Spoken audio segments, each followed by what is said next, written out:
지난 시간에는 칼뱅의 기독교 강요 초판 출판까지 했죠. 예.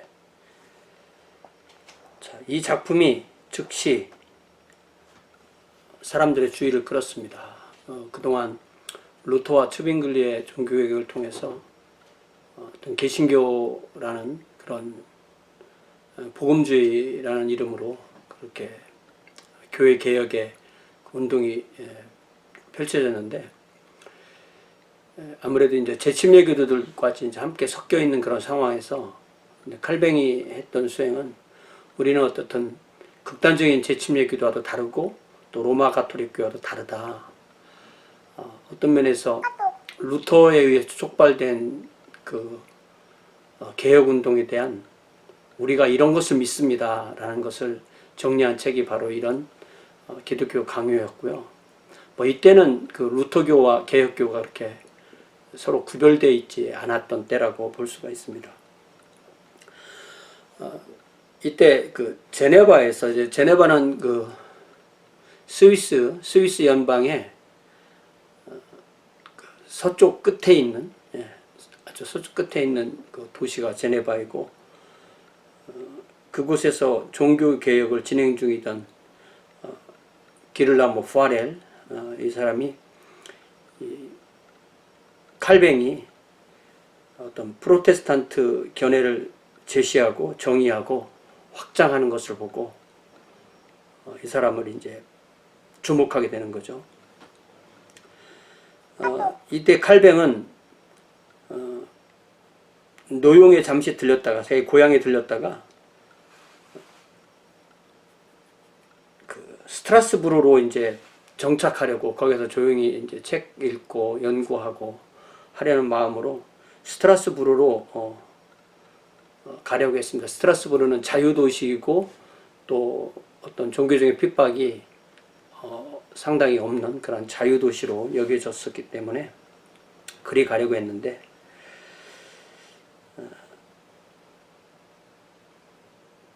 그래서 이제 그 자기 동생, 앙뜨안느, 친여 동생이고요. 또 이복 여동생은 마리를 데리고, 그러니까 어머니가 칼뱅이 6살 때 돌아가셨기 때문에 이제 아버지가 재혼을 했기 때문에 이복 동생이 있는 거죠. 데리고 스트라스부르로 가려고 하는데, 그때 이제 그 프랑스 왕 프랑스와 1세하고 스페인 왕 카를로스 5세가 서로 전쟁을 하던 시기였는데, 그 전쟁이 마침 그 길에서 열리게 됩니다. 이 전쟁을 제3차 합스부르크 발로와 워라고, 합스부르크하고 또 프랑스와 1세의 그 가문 사이의 전쟁이라고 해서 그 길을 그 길로 직접 갈 수가 없어서 돌아가는 길에 하룻밤 묵으려고 했던 것이 바로 주네브라고 그러죠. 주네브였습니다. 단지 하루만 머물려는 목적으로 인간의 계획이죠. 스위스의 자유도시인 제네바에 들어갑니다. 그러나 칼뱅이 주네브에 왔다는 소식을 들은 이 기를라모 파렐은 칼뱅의 그 숙소를 찾아가서 제네바에 자기를 위해서 남아서 개혁운동에 참여하라고 아주 강력하게 촉구합니다. 칼뱅은 자신이 조용한 곳에 머물러서 공부를 하기를 좋아하는 학자의 길을 가기를 원하지, 종교개혁자로서 행동하는 사람으로서는 부적합하다고 항변하고 주저했지만 결국은 마지못해 동의하고 맙니다. 왜냐하면 파렐이 아주 강력하게 저주를 했기 때문입니다.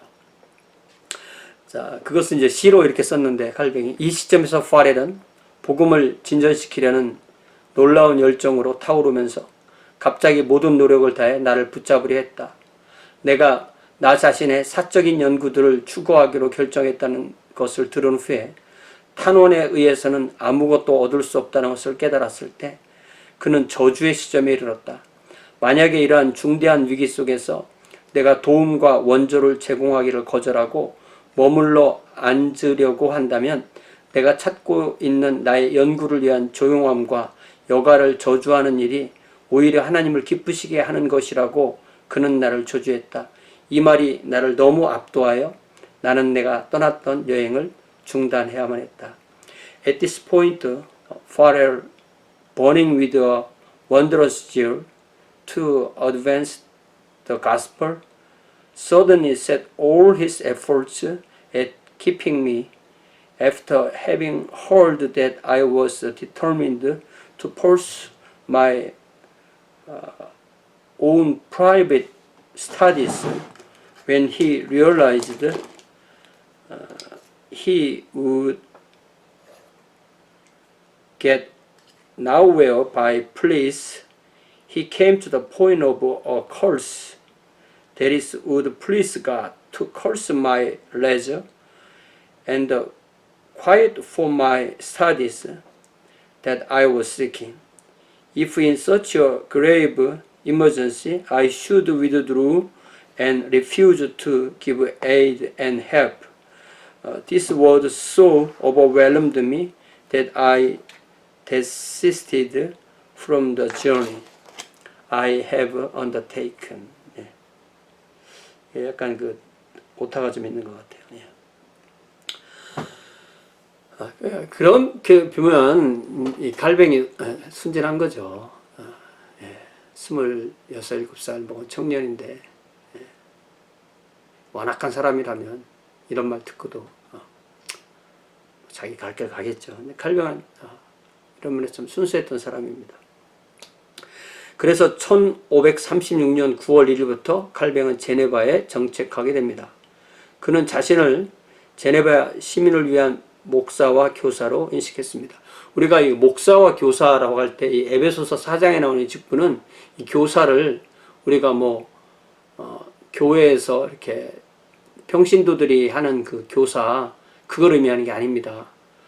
이것은 목사가 프리칭이면 교사는 티칭. 그래서 오늘날은 목사와 교사 역할을 다 하지만 칼뱅은 목사 따로 교회 따로 이렇게 나중에 생각하게 됩니다. 그래서 여기서 말하는 교사는 어떤 그 목사의 가르치는 기능을 하는 사람, 이렇게 기억하시면 좋겠습니다.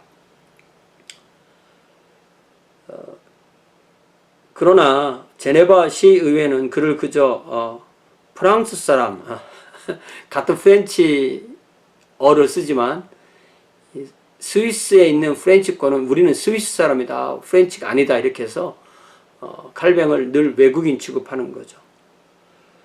이 기간에 첫 번째 유리문단식과 신앙고백을 채택하게 됩니다.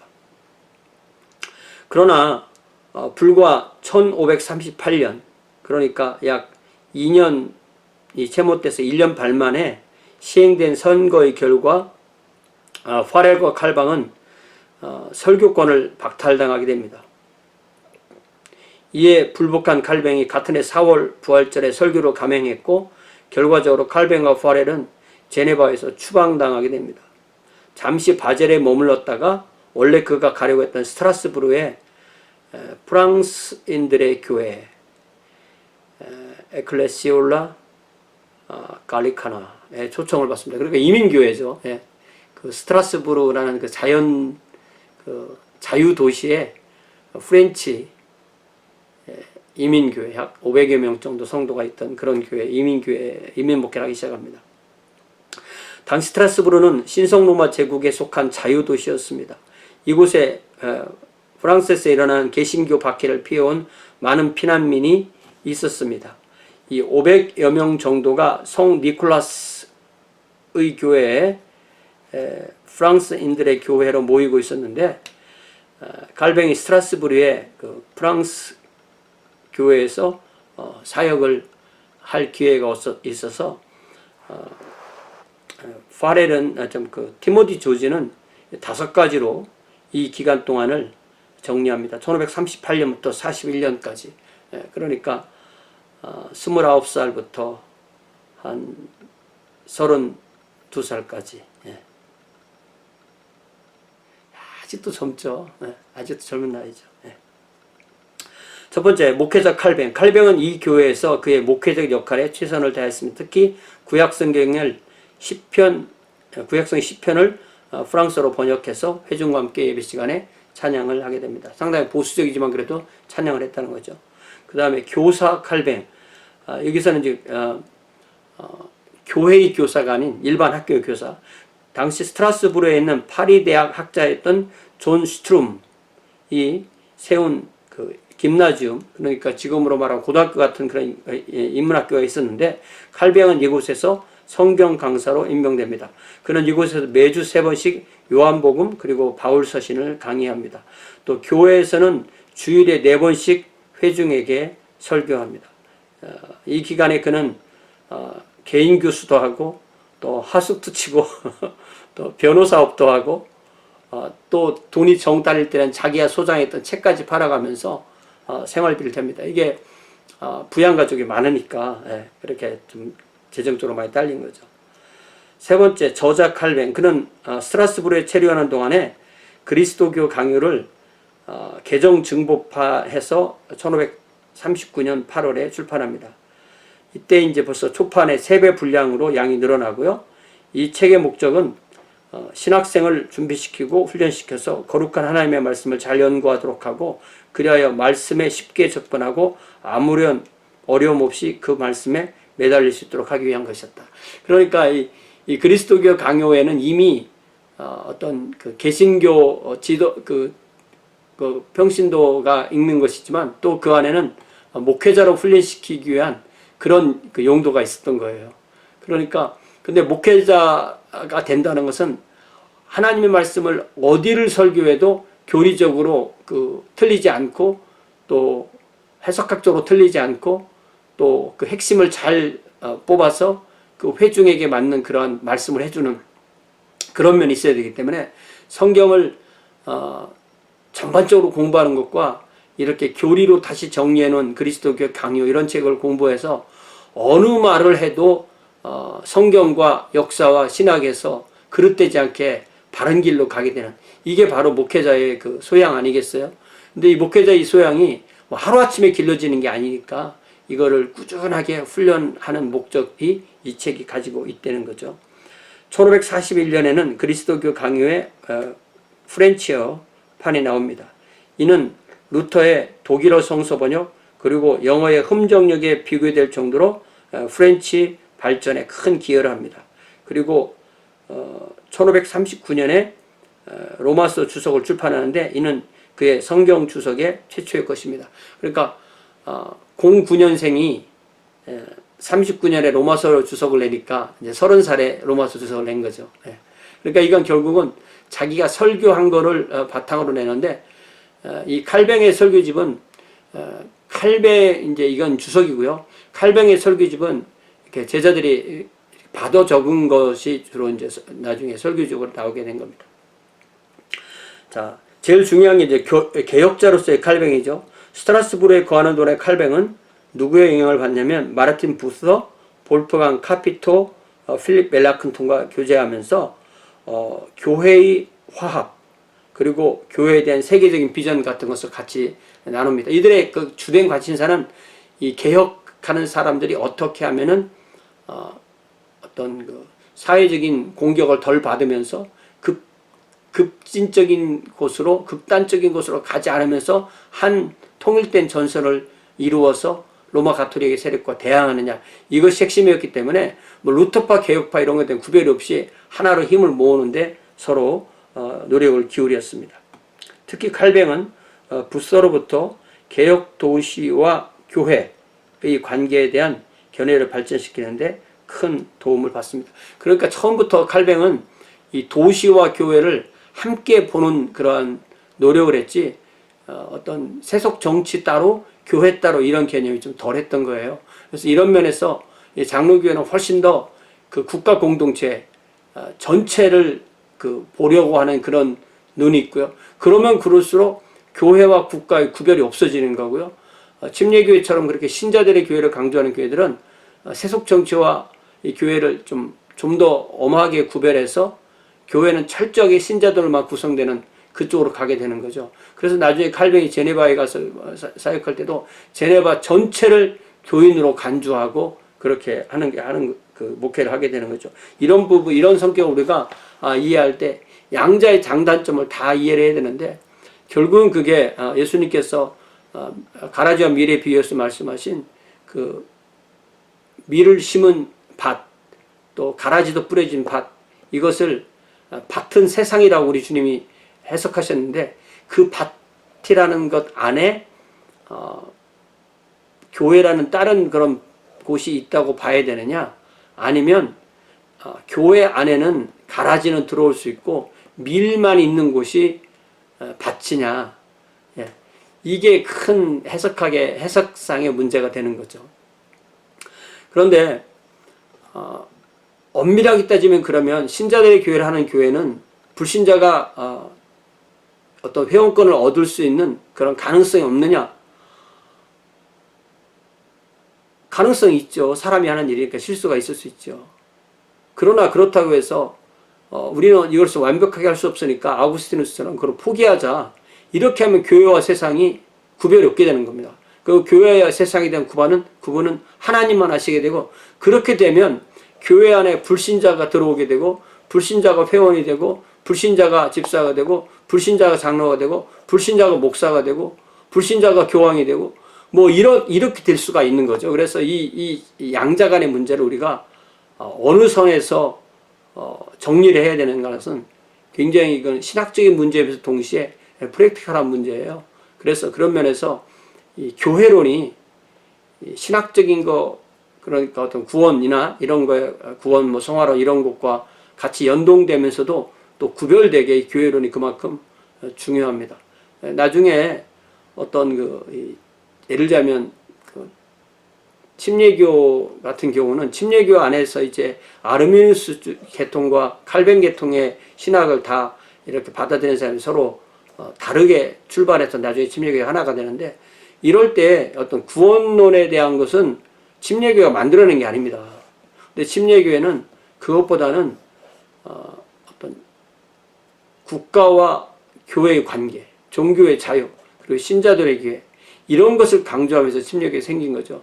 이런 면에서 우리가 교회론을 얼마나 더 이상적인 것을 추구를 하느냐고 할 때 그게 훨씬 더 침례교적인 거고요. 훨씬 더 현실적인 것을 추구한다고 할 때 신자의 그 회원권 문제에 있어서 그럴 때 그것이 훨씬 더 장로교 쪽에 가까운 거고, 그런 면에, 그렇지만 또 이 장로교회는 또 이 교회의 모델을 훨씬 더 구약적인 모델을 갖고 있는 거죠.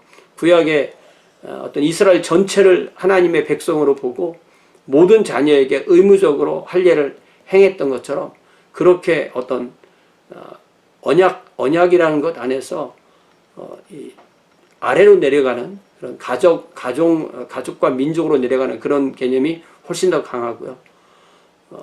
침례교회는 그거보다는 자녀가 태어나면 무조건 불신자로 여기고, 그 불신자를 구약성경을 잘 가르친 다음에 복음을 전해서 침례를 주는 그런 개념입니다. 그래서 이런 부분에 있어서 교회론이 서로 다르다는 것을 잘 이해하는 것이 이 종교개혁사를 우리가 공부할 때 꼭 생각해야 되는 주요 주제입니다. 자, 다섯 번째로 칼뱅은 이때 31살에 결혼을 합니다. 40세에 자신의 제자인 테오들의 배자가, 나중에 배자가 이제 칼뱅의 후예죠. 칼뱅의 신학을 정리한 사람이죠. 배자가 중매를 서주어 가지고 자신의 교구민 중에 하나였던 이델레트 드 뷰르라는 그 과부하고 결혼을 합니다. 이델레트는 그 아나베프티스트였고요. 부서의 영향으로 개혁교도가 됐습니다. 그리고 결혼 중에는 화례를 불러서 화례를 해주었죠. 그래서 칼뱅과 이델레트 사이에는 아들이 하나 있었는데 조산했고 또 일찍 죽었습니다. 그리고 이델레트는 세 자녀를 데리고 와서 결혼한 걸로 치면 한 9년 10년 살았는데, 그 사이에 자기 이델레트가 데려온 자녀들, 또 자기 독하들 위해서 지배한 아이들이 늘 9명, 10명 이렇게 있었고, 이 사람들을 다, 그 모든 자녀들을 칼뱅이 다 부양을 했어요. 그러면서 칼뱅은 늘 어디 가나 사람 주변에 자기가 책임지는 사람들이 많았던 그런 삶을 살게 된 거죠.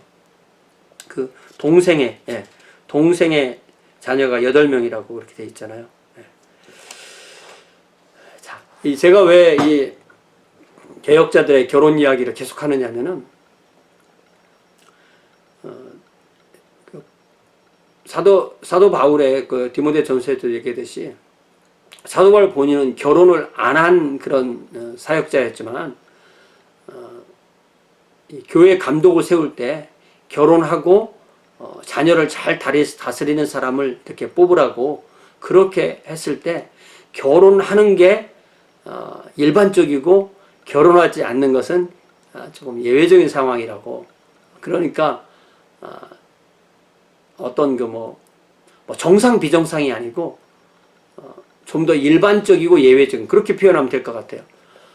뭐 둘 다 옵션이긴 하지만, 그러나 결혼한 사람은 이제 교회의 그 신부나 어떤 감독이 될 수가 없다, 이렇게 결정하는 것은 분명히 신약 성경의 가르침은 아닌 것 같아요. 나중에 이제 로마 가톨릭 교회에서 이렇게 결혼한 사람이 그것을 하지 못하게 한 것은 어떤 그 주교나 이런 분들이 결혼해서 자기 자녀를 또 그렇게 교회 지도자로 세우면 그것이 이제 어떤 교회의 그 고위 직책이 세습이 되니까 그것을 막으려고 그렇게 했던 거거든요. 그런 면에서 이 어떤 그 뭐 작은 교회는 괜찮고요. 어떤 뭐 1000명, 2000명 이상 되는 그런 큰 교회에서 목회자 세습이 직접 자기의 뭐 아들이나 뭐 사위나 이렇게 연결되는 것은 그러한 그 고위 성직의 그 세습이라는 그거로 이해를 하면은 충분히 서로 그 맥이 닿는다고 할 수가 있습니다. 자, 1541년에 주네브에서는 다시 칼뱅에게 유리한, 칼뱅을 지지하는 쪽이 이제 정치적으로 더 헤게모니를 잡게 됐고, 그래서 칼뱅에게 제네바로 돌아와 달라는 시의회 청원을 있습니다. 이때 이제 칼뱅은 심사숙고해서 1541년 9월 14일에 주네브로 돌아오게 됩니다. 그리고 이제 죽을 때까지 그 도시에 있게 되는데요.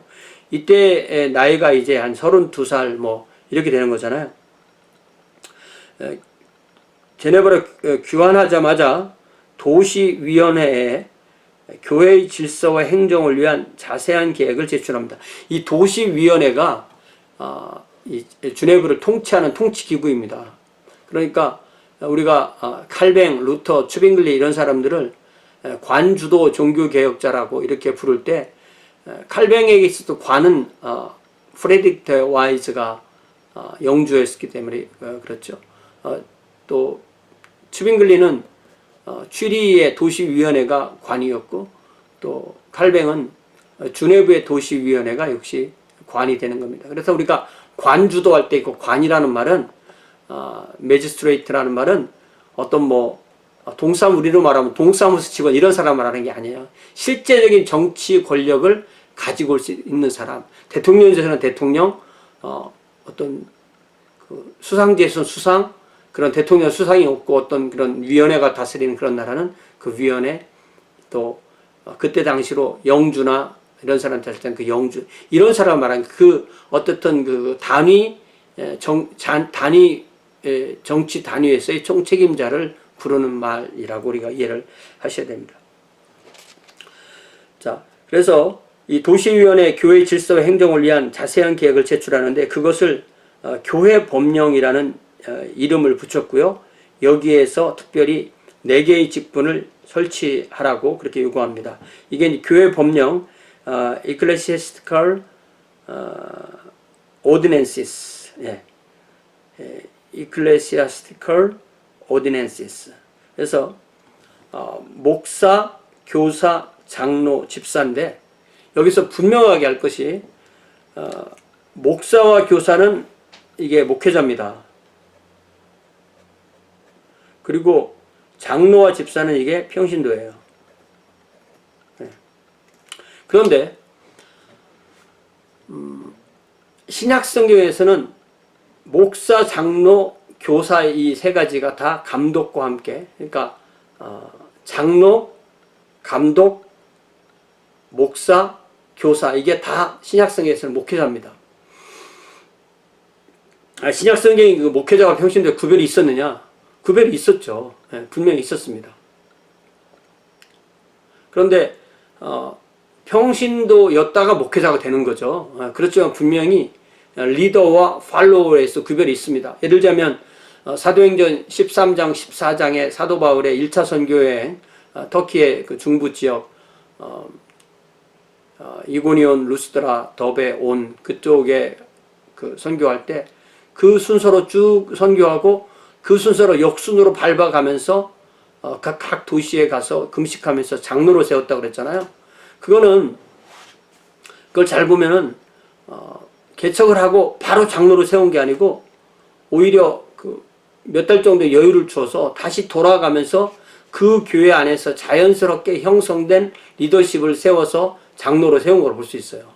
그거는 사도 바울이 그의 권위를 인정해 준 거지만 사실은 상당히 민주적으로 자연스럽게 일어난 리더에게 장로 안수를 한 걸 볼 수가 있어요. 그래서 신약 성경에서 가장 광범위하게 쓰인 목회자의 이름은 장로입니다. 그리고 감독, 그리고 목사나 목자라는 표현과 교사라는 표현은 아주 적게 에베소 같은 곳에서만 나오게 되는데요. 사도는 분명히 구별되는 거고요. 사도와 복음전자 분명히 구별되는 거고, 사도는 뭐 신약성경 이외에는 이제 우리 사도가 없고, 사도는 신약성경으로 대체됐다고 기해하면 됩니다. 자, 그러면 이 칼뱅이 한 일은 뭐냐면 신약성경에서 목회자를 부르는 말을 이 교회 법령에서 평신도 지도자를 부르는 말로 바꾸어서 어떤 그들의 강력한 힘을 가지고 교회를 개혁하고 도시를 계획하려는 그런 계획을 세운 거죠. 이건 결국 뭐냐면은 그 도시의 강력한 이 도시위원회 책임자들, 칼뱅 쪽에서 함께 일하는 책임자들이 교회에도 책임자가 되어서 목회자 함께 당회를 구성해서 교회와 이 주네브라는 도시를 이렇게 개혁하고, 특별히 이제 주네브가 어떤 하나의 그 작은 단위의 자유도시였으니까 다른 도시나 다른 나라들과의 관계에서도 바로 이런 당회에서 또 방향을 결정하고 이런 어떤 외교적인 문제까지도 다 할 수 있는 그런 기능을 하기를 원했던 거예요. 그래서 이것을 이제 순수하게 교회 일만 하는 이 장로교회 당회를 했을 때 이게 이제 두 가지 좀 문제가 생기는데요. 하나는 이게 과연 그 신약 성경에서 말하는 장로와 장로교에서 말하는 장로가 동일한 직분이냐? 결코 아니죠. 두 번째는 이 장로가 평신도인데, 분명히 평신도인데, 그러니까 평신도 지도자인데, 평신도 지도자를 세워서 어떤 당회 회원, 또 담임 목회자도 당회 회원 이렇게 하다 보니까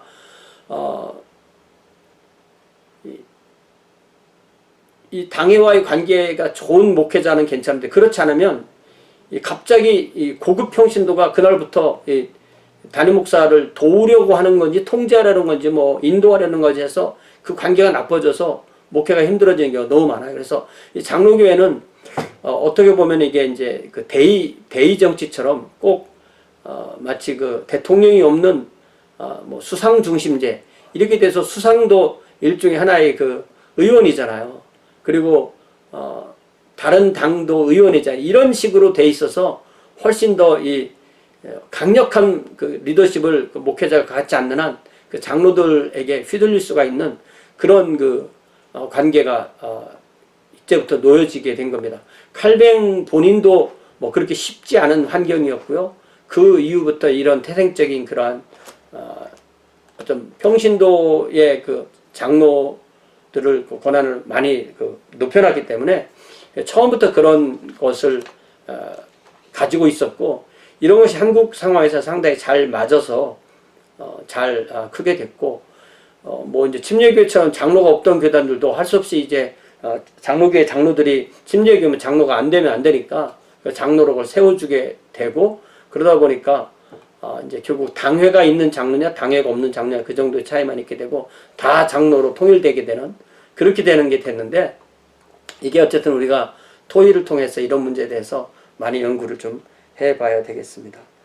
집사는 뭐 처음부터 성경에 분명히 집사와 구별되는 그런 게 있었는데, 집사도 마찬가지입니다. 이 집사 중에서 또 하나님께서 부르셔서 목회자가 되는 경우가 많기 때문에 그렇고요. 그리고 차제에 그 사도행전 6장에 나오는 그 7명 예루살렘 교회에서 처음으로 안수한 이 사람들은 성경 어디를 봐도 그 사람들 집사라고 부르지는 않습니다. 그러니까 우리가 그들을 집사라고 부르는 거지 그 당시에 그들을 집사라고 생각지는 않았어요. 그럼 우리가 명확하게 할 필요가 있습니다. 우리가 부를 때 그냥 스데반 집사, 빌립 집사 이렇게 부르는 거죠. 스데반 집사, 빌립 집사 아닙니다. 자, 그가 돌아온 첫 주일에 한 설교에서 칼뱅은 파렐에게 이렇게 편지합니다. 서두를 꺼낸 뒤에 나는 내가 멈추었던 곳에서 강해를 시작했습니다. 그렇게 함으로써 나는 내가 전적으로 설교하는 직책을 포기했었다기보다는 오히려 잠시 동안 그것을 방해받았었다는 것을 표현했습니다. 그러니까 쫓겨나기 바로 그 쫓겨날 때 마지막으로 했던 설교 다음 부분을 설교했다는 이야기는 뭐냐면, 나는 내가 이 설교를 포기해서 그동안 못했던 게 아니고 너희들이 나를 쫓아내서 붙었으니까 나는 그 뒤부터 계속 설교를 하겠다. 그러니까 철저하게 본문 강의 설교였다는 거죠. 츠빙글레가 그랬듯이 루터가 말씀을 가르치면서 종교개혁을 시작했듯이 루터는 신학교에서 말씀을 가르치면서 종교개혁이 시작된 거잖아요. 그러니까 저와 여러분이 우리 주님의 자녀들이 끊임없이 꾸준히 파야 될 것은 하나예요. 오직 하나님 말씀. 하나님 말씀을 연구하고 그 말씀을 통해 하나님 뜻을 배우고 깨닫고 주와 동행하고 주와 동역하는 것, 그것이 바로 우리의 삶이 되어야 되는 줄 믿습니다. After a preface, I took up the exposition where I had stopped, by which I indicated that I had interrupted my office at preaching for the time, rather than that I had given it up entirely. 이제 칼뱅이 주네브에서 안착을 했을 때 많은 사람들이 특별히 이런 개혁적인 문제로 인해서 난민이 된 사람들이 전 유럽에서 주네브로 세도에 들어오게 됩니다.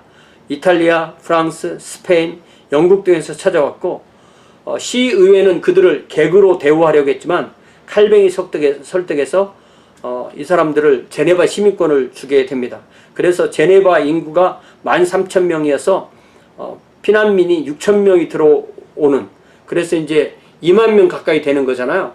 그러면 거의 인구가 한 15%, 20% 가까이가 이주민 때문에 늘어나게 되는 거. 그 이주민이 다 훈련을 나중에 잘 받고 돌아가면 그 사람들이 그 나라의 그 지도자가 되는 거기 때문에 이 칼뱅인 이유는 칼뱅이 제네바에서 이런 사람들을 받아들여 그들을 교육해서 다시 전 세계로 펼쳤다는 게, 이게 이제 개혁교회가 온 세상에 펼치게 된 그런 원인이 되는 거고요. 특히 칼뱅이 두 번째 강했던 것은, 그래서 교회의 신학으로도 강하지만 그의 신학은 근본적으로 이 정치나 어떤 경제 이런 부분을 다 포함하고 있었기 때문에 교회 개혁에서 멈추지 않고 온 세상의 개혁, 그 이제 경제 개혁의 가장 중요한 것이 어떤 노동관, 또 더 나아가서 건전하게 일을 해서 부자가 되는 것을 정죄하지 않는, 그러니까 로마 가톨릭에서는 신약 성경을 오해해가지고 부자가 되는 것 자체는 죄다 이렇게 생각을 했었는데, 칼뱅은 그렇게 생각하지 않고 어떤 이 자본주의, 소위 부르주아, 유산계급, 이 사람들이 열심히 일해서 또 부자가 되고 다른 사람을 먹여 살리고 하는 이런 것들에 대해서 긍정했기 때문에, 그러니까 무한히 부자가 될 수 있는 그런 시스템을 만들어졌기 때문에 실제로 이 칼뱅 이후로 자본주의와 오늘날의 이런 어떤 중상주의 이런 것이 더 발전하는 그 결정적인 계기를 일으킨 거죠. 이것에 대해서 쓴 책이 그 유명한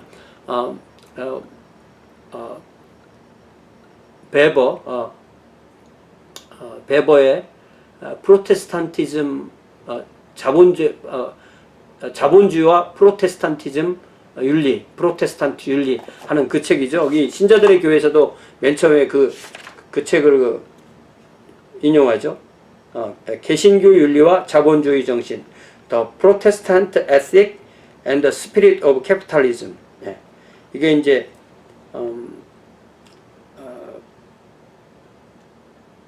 1905년 책이고요.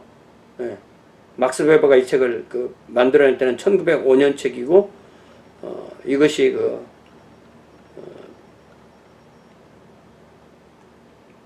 영어로 번역된 것이 이제 1958년 번역된 것을 이제 우리나라에도 번역된 건데요. 이 책이 그렇게 두꺼운 책을 했는데 반을 딱 열면 반 뒤가 각주예요. 반은 원문이고. 본인이 이제 신학자는 아니지만 이 칼뱅의 신학이 어떻게 세상을 바꾸었는가. 거기서 특별히 프로테스탄트 윤리라고 했지만 주로 개혁주의를 중심으로 쓰게 됩니다. 그런 면에서 이 칼뱅의 공헌은 단지 교회에만 그치지 않고 오늘날의 서양의 모습을 만들어놓은 아주 결정적인 공헌을 한 사람. 그러니까 교회 안에서의 교육보다 교회 밖으로의 영향, 그리고 그것이 온 세상에 퍼져나가고, 그래야 해서 오늘날 자본주의라는 것에 아주 막강한 틀을 갖춘 사람으로 보통 그렇게 이해를 합니다. 그러니까 자본주의라는 것이 단지 그냥 어떤 경제뿐이 아니고 그것의 어떤 스피릿을 제공한 사람으로 보통 그렇게 이해를 합니다. 더 나아가서 이 칼뱅의 영향을 받은 사람들이 중산층을 형성하게 되고, 이들이 주로 어떤 왕족이나 귀족, 또 어떤 성직자, 이런 계급이 아니라 어떤 신흥 계급을 형성하게 되고, 이 사람들이 주로 기술 계급이었기 때문에 이 사람들이 특별히 이제 프랑스가 이 개혁주의자들을 박해하고 죽이고 내쫓을 때 이 사람들이 대거 나가가지고 영국, 또 네덜란드, 또 신대륙 이런 곳으로 가면서 그들이 어떤 산업혁명을 일으키고 또 세상을 바꾸는, 특별히 이렇게 새로운 걸 만들어서 옛날 것을 대체해서 전체 10분의 1 정도로 손해를 보지만 전체 10분의 9 더 나아가서 10배, 100배, 1000배 이득을 이뤄내는 그런 새로운 혁신가들, 소위 앙트레프레너라는 사람들이 다 이 칼뱅의 후예들, 신학적으로 그쪽 계통에서 나오게 된 거예요. 그런 면에서 이 칼뱅의 어떤 공헌, 칼뱅의 끼친 영향, 이런 것은 교회에도 엄청난 것이지만 교회뿐만 아니라 세상을 변화시키는데 엄청난 역할을 하게 된 것이고, 우리가 그런 식으로 어떤 개인이 세상을 변화시키는 것, 이것이 바로 빛과 소금의 역할인 거죠. 그래서 우리가 이런 부분에서 어떤 식민지 개발하고 또 핍박하고 이런 부분은 분명히 공격받아야 되고, 또 나라들께 전쟁하고 이런 공격받아야 되지만, 그렇지 않고 순수하게 어떤 과학기술, 또 일반 또 기술을 발전시키고 또 세상을 이롭게 하고, 이런 부분은 충분히 긍정적인 부분이라고 우리가 생각을 합니다. 이런 부분에 대한 것은요, 우리가 자료를 찾아보면 엄청나게 많습니다. 예. 자, 칼뱅은 주네브를 교회와 국가가 일치된 이상적 그리스도교 사회로 만들려고 했다. 이것이 훨씬 더 구약 중심으로, 그러니까 이스라엘이라는 나라는 국가와 교회가 하나인 그런 신정일치 사회잖아요. 그러나 신약성경에 나온 교회들은 세상과 교회가 구분된 사회잖아요. 그래서 이것을 주네브라는 곳 안에서 그것을 만들려고 했을 때 훨씬 더 신정사회에 가까운 거예요. 그래서 이것을 언제 그랬냐, 칼뱅이 언제 신정국가를 이루려고 했냐, 이렇게 말해도 그것은 설득력이 떨어진다고 봅니다, 저는. 왜냐하면은 전체를 다, 시민 전체를 성도로 봤다는 것은 분명한 겁니다. 그래서 1536년 칼뱅은 제네바 신앙고백서를 작성했고요. 1541년에 이것을 제네바에 적용하게 됩니다. 이 고백서는 신앙의 규율과 행습으로 성경의 권위를 지극히 강조합니다. 또 칼뱅은 주의 만찬에서 루터와 츠빙글리의 중간 견해를 취하는데 이것을 영적 임재설이라고 합니다. Spiritual Presence라고 하는데 루터는 화채설을 조금 발전시켜서 화채설은 빵과 포도주가 예수 그리스도의 살과 피의 본질이 substance가 그렇게 변한다. 맛과 색깔은 변하지 않아도 substance는 그렇게 변했다. 그래서 실제로 그리스도의 살과 피가 됐다. 이렇게 가르쳤고 루터는 살과 떡과 포도주는 그대로 있지만 그것과 함께 예수 그리스도의 살과 피가 동시에 존재한다. 이거는 훨씬 더 물질적으로 존재한다는 그런 뜻이에요. 그런데 츠빙글리는 그런 거 없다. 둘 다 그거는 말도 안 된다. 말도 안 된다. 이 떡은 내 살이다 했을 때 이건 은유법이다. 내 마음은 호수다. 그렇게 말하면 그거는 내 마음은 호수 같다는 뜻이지 내 마음이 어떻게 호수냐. 그럼 여호와는 반석이 있다. 그러면 우리가 돌 보고 여호와라고 할 거냐. 이건 은유법이다. 이 츠빙글리는 인문주의자고 인문주의자는 그 자신의 그 이성적 논리가 있습니다. 근데 루터는 훨씬 더 그런 면에서는 보수적이었던 사람이죠. 그래서 이 떡은 내 살이다 그러면 내 살인 거지. 그럼 왜 이 떡은 내 살이 아니라고 하냐. 이러는 거지. 얼마나 팽팽합니까. 이것 때문에 루터와 츠빙글리가 결국 그 1529년 마르부르크 회담에서 서로 분리되게 되잖아요.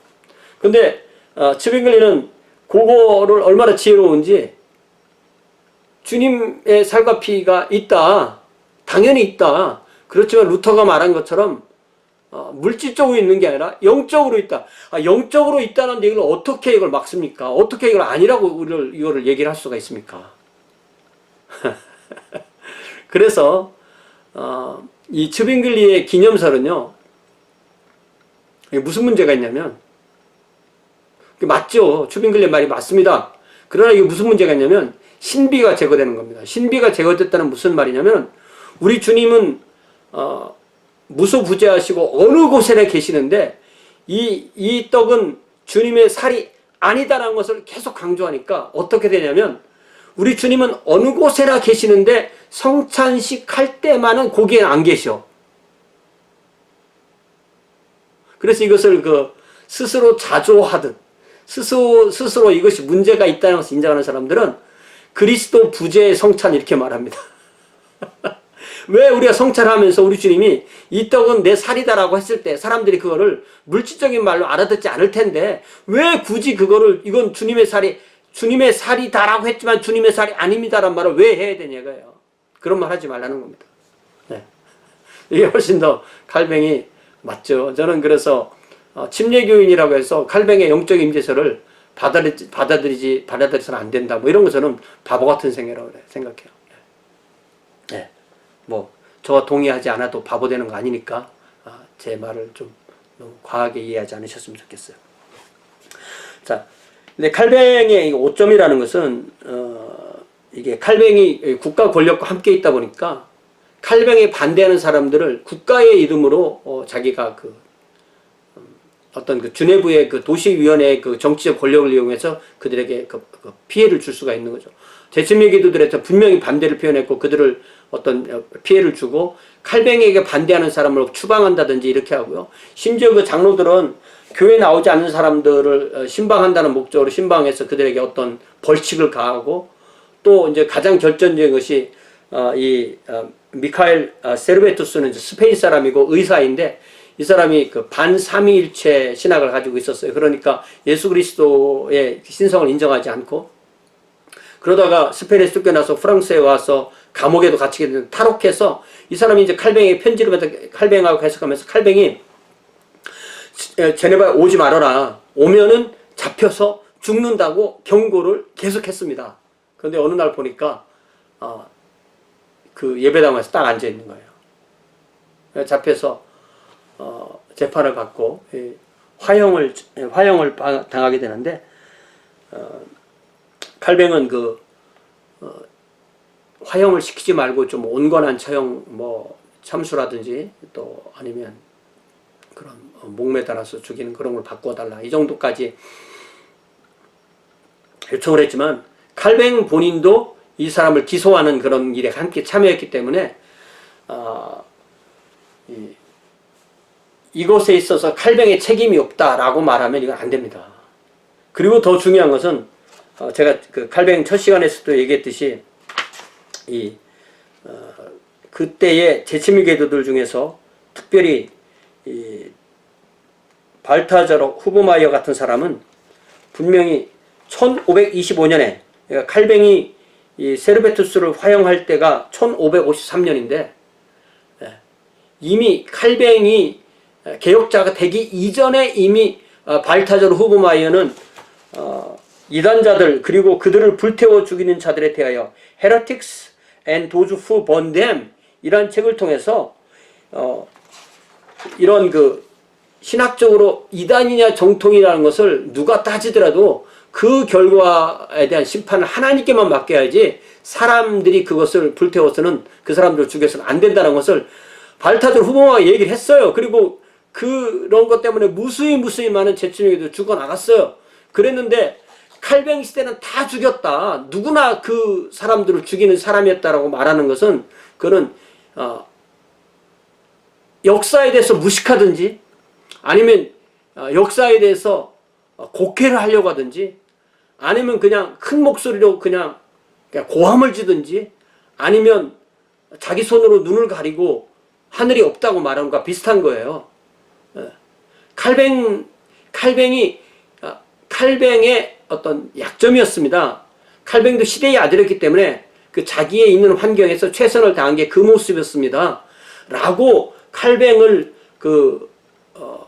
옹호하면서도 칼뱅을 향한 적당한 비평을 하는 사람들이 잔티 맥릴 같은 칼빈주의 역사와 성격이라는 그런 책에서 이미 칼빈주의 정통학자들이 이것은 칼뱅의 약점이고 칼뱅이 잘못한 거라고 얘기를 하는데 지금 와서 이 개혁주의자들 일부에서 칼뱅은 절대 잘못한 거 하나도 없고 또 칼뱅이 칼뱅의 위치에 있는 사람 그때 사람들은 다 그렇게 얘기했다 하면은 그런 역사에서 저는 결코 그런 것에 동의할 수가 없습니다. 칼뱅이 모든 사람들을 다 갖다가 매질하고 불이익 주고 사형 이런 식으로 한 건 아닙니다. 우리가 그 역사를 이원복 씨의 그런 만화책 같은 걸 읽으면 좀 과장되게 해놓으니까 오해를 하는데 그 정도는 아니고요. 그렇다고 해서 무음한 것도 결코 아닙니다. 자, 칼뱅을 가장 위대하게 만든 것은 사실은 칼뱅이 세운 제네바 아카데미 1559년인데요. 이 학교 때문인 것입니다. 이 학교는 제네바 대학으로 나중에 발전했고요. 이로 인해서 칼뱅의 영향력이 전 유럽으로 그리고 신대륙까지 확산되게 되는 겁니다. 그래서 칼뱅만이 국제적인 개혁자로 불리게 되고 그의 이름으로 불리는 칼뱅주의는 아직도 전체 인류사에서 가장 중요한 가르침의 하나로 여겨집니다. 제가 아까 말했던 그런 어떤 정치나 경제 이런 것과 관련되게 되는 거죠. 요즘은 칼뱅주의란 말을 안 씁니다. 칼빈주의란 말은 더 안 쓰고요. 칼뱅주의란 말도 안 쓰고 다 개혁주의란 말 통일됐고 우리나라 한국어 맞춤법 사전에는 칼빈주의도 안 쓰는 말, 칼뱅주의도 안 쓰는 말, 개혁주의만 이제 통하는 말이 됩니다. 왜냐면 칼뱅주의를 하는 사람들 본인들이 이 칼뱅주의라는 말이 부정적 의도가 너무 강하다는 것을 다 알고 있기 때문입니다. 자, 여러 가지 전기가 있고요. 최근에 나온 전기는 T.H.L. 파커의 칼뱅, 잔 칼뱅 A 바이오그래피 그런 책도 있습니다.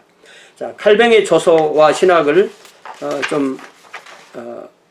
일단 칼뱅의 저서까지 하고 멈춰야 될 것 같으네요. 자, 칼뱅의 대표적인 저서는 그리스도교 강요인데요. The Institutes of the Christian Religion. 이게 이 Institutes라는 것을 강요라고 이렇게 번역을 하지만 사실은 이게 교회를 대표하는 교회라는 말의 좀 확장된 그런 언어로 이해를 하는 것이 좀 더 이 책이 어떤 조직신학이긴 하지만 스틸 어떤 교회를 위한 책으로 그렇게 이해를 할 수가 있습니다. 이 책은 여러 번 거듭돼서 중보합니다. 그래서 라틴어는 8판까지 프렌치로는 5판까지 나오고 1559년에 최종판이 나옵니다. 최종판은 총 80개의 챕터 그리고 4개의 권으로 이루어진 방대한 저서가 되고 이 책의 양은 구약성경 전체 더하기 복음서 정도. 그러니까 성경 전체를 읽는 것과 칼뱅의 그리스도교의 경우를 전체를 읽는 것이 거의 같은 양. 그러니까 성경 전체의 한 90% 정도의 양을 차지하게 되는 거죠. 그래도 특히 개혁주의에 있는 분들 또 그렇지 않은 분들도 이 책을 꾸준히 읽는 것은 어느 챕터를 읽어도 그게 다 우리에게 필요한 내용들이니까 큰 도움이 됩니다. 그래서 그리스도교 강요는 전체적으로 사도신경의 패턴을 따른 4권으로 이루어지는데요. 제1권은 창조주 하나님에 대한 지식, 하나님에 대한 이중적 지식, 성경, 삼위일체, 창조, 섭리. 예. 삼위일체를 제가 교회에서 일해서도 강조하지만 삼위일체가 기독교를 기독교 되게 하는 가장 중요한 교리예요. 정확하게 말하면 삼위일체만 하나님이고 나머지 모두는 피조물이죠. 또 삼위일체만 우리의 신앙의 대상이고 나머지는 다 피조물입니다. 그래서 삼위일체를 믿는 사람이 그리스도인이고 삼위일체를 믿는 종교가 기독교이고 삼위일체를 믿지 않는 사람들은 기독교인이 아닙니다. 그래서 기독교 계통의 이단이든 뭐 타종교이든 예수님에 대한 이야기를 예를 들면 무슬림이나 통일교나 마니교나 다 예수에 대한 얘기를 해요. 그렇지만 삼위일체 믿지 않기 때문에 기독교가 아닌 거죠. 예. 그래서 아예 그 독립된 종교로 마니교, 이슬람교, 통일교 독립된 종교로 된 거죠. 기독교의 영향을 받은. 그러나 여호와의 증인 이런 것은 또 기독교의 이단인 거죠. 예. 예를 들면 신천지. 그럼 이제 신천지는 이제 이단이라기보다는 이만희를 하나의 신앙의 대상으로 삼기 때문에 어떤 그 기독교에서 나왔지만 독립된 종교로 그렇게 인정하는 것이 나을 것 같습니다. 자, 이거는 구세주 하나님에 대한 지식. 참 중국에서 나오는 동방번개? 예. 그거는 요한계시록 보면은 성부 하나님이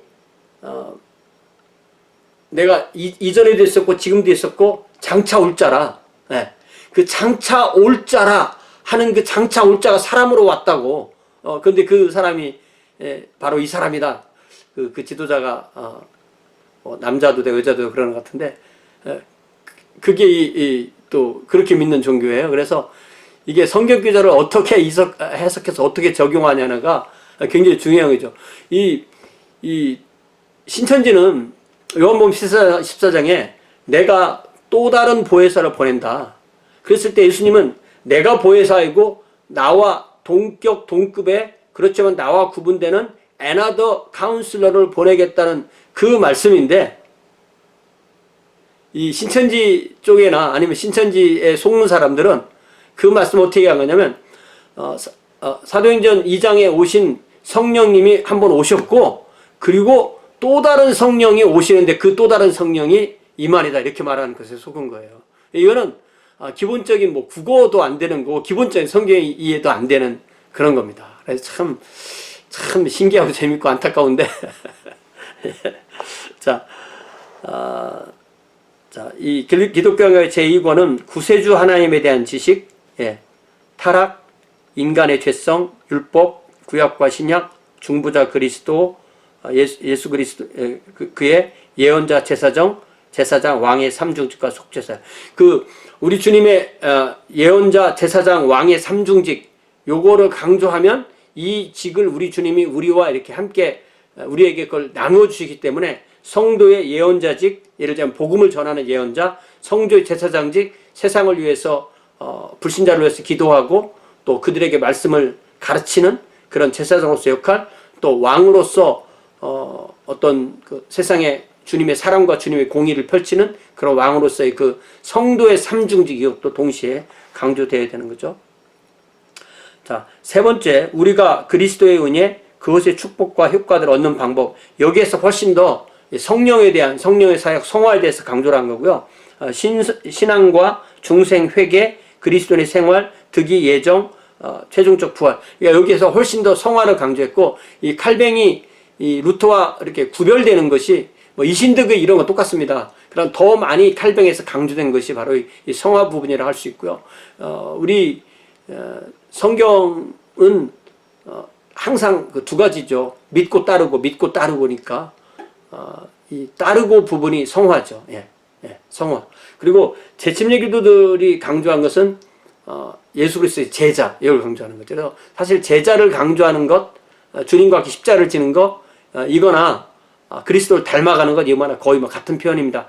근데 어쨌든 칼뱅이 시대 때 재침례 기도들은 어쨌든 그 세 가지 부류가 이렇게 섞여 있었기 때문에 이성주의자들이나 또 어떤 그 성령주의자들이나 재침례자들이 섞여 있었기 때문에 구별이 잘 안 돼서 한꺼번에 도매금으로 그렇게 급진주의자들로 몰렸고, 또 급진주의자 아니고 모든 재침례 기도들은 뭐 후보마이 같은 사람 빼놓고 다 일단 그 군인이 국가의 그 징집이 돼서 무기를 들고 전쟁에 참여하면서 반대했기 때문에 그 이유 한 가지만으로도 급진적인 사람들로 인정받기에 충분했다는 점도 우리가 충분히 인정을 해야 됩니다. 자, 네 번째 책은 하나님이 우리를 그리스도 공동체로 초대하는 외적인 수단, 교회, 성례, 시민정부. 예, 여기 이제 신인정부에까지도 얘기를 한 거죠. 이럼에도 불구하고 칼뱅의 그리스도교의 강요는 현대적 의미에서 주일신앙 책은 아닙니다. 이것은 성경 연구에 대한 안내서로 봉사하고 독자에게 성경에서 특별히 무엇을 찾아야 되고 성경의 내용은 무슨 목적으로 연관시켜야 하는지 보여주는 의도로 작성됐습니다. 이게 이제 아까 그 칼뱅도 말했듯이 신학생들을 어떻게 훈련시켜야 되는가, 그거를 좀 더 강조를 두었다, 그런 얘기했죠. 자, 또 성경 주석은 구약에서는 모세오경, 여호수아, 시편, 이사야, 또 신약 성경에서는 신약 27권 중에서 쓰지 않은 것이 요한 2, 3서, 요한계시록. 그러니까 칼뱅이 요한계시록을 제외하고 모든 성경의 주석을 썼다, 이렇게 말하면 안 됩니다. 칼뱅이 쓴 것은 신약에서 27권 중에서 24권, 그리고 구약에 모세오경 5권, 여호수아 6권, 시편 7권, 이사야 8권, 구약에서 8권, 신약에서 24권, 이렇게 칼뱅이 주석한 것입니다. 칼뱅이 가지고 있던 목적은 박학다식의 현란한 전시와 이차적인 관심으로 이탈하는 것을 피하면서 가능한 한 명쾌하고 간결하게 성경 저자의 마음속으로 파고 들어가는 것이었다. 이게 무슨 얘기냐면, 우리가 성경을 설교하다 보면은 마치 주석책을 쓰듯이 성경을 설교하고 싶은 그런 욕심이 생겨요. 제가 좀 그런 면이 있거든요. 어쨌든 모든 얘기를 다 하고 나면은 이 가지를 자르고 자기가 그날 전할 것만 전해야 되는데 모든 얘기를 다 하고 싶은 거예요. 그래서 종려나무를 만나면 이거 성경의 종려나무는 종려나무가 아닙니다. 이건 다 대추야자 나무입니다. 이 얘기를 꼭 해야 저는 속이 시원한데, 성도들이야 뭐 종려나무면 어떻고 대추야자면 어떻습니까? 이렇게 얘기할 수 있기 때문에 우리가 어떤 그 핵심을 전달하기 위해서 지엽적인 것을 포기하는 그런 면. 이게 박학다식, 야, 이게 참, 이 박학다식의 현란한 전시. 제가 뭐 그렇게 박학다식의 현란한 전시를 하지도 않지만 그런 유혹이 있다는 것을 알 수 있습니다. 자, 설교. 칼뱅은 주일에는 신약으로부터, 주중에는 구약 성경으로부터 성경의 각 책을 계속적으로 설교합니다. 그런 설교 원고를 써서 설교한 것이 아니라 하루 종일 성경 본문을 깊이 묵상한 이후에 그것을 그 다음 날에는 설교를 하면은 이 청중들이 그걸 속기로 받아줬고, 또 하루 종일 성경 연구하고 또 설교를 하면 사람들이 그걸 받아줬고, 이런 식의 설교를 했어요. 이게 나중에 설교의 황태자라고 불린 그 스펄전도 그렇게 했거든요. 머릿속에 있는 걸 전하는 겁니다. 머릿속에 있는 걸 전할 때 구어체가 돼요. 근데 우리는 원고를 써서 전하면 원고에 매여서 문어체가 됩니다. 그래서 이런 부분은 굉장히 우리가 꼭 따라야 될 좋은 모범이라고 생각합니다. 또 칼뱅은 무수한 신학적인 논문, 또 예배의식, 요리문답에 관한 저술도 남기게 됩니다. 이 칼뱅의 신학 부분이 조금 남았는데요. 이 부분은 다음 시간에 하도록 하겠습니다. 감사합니다.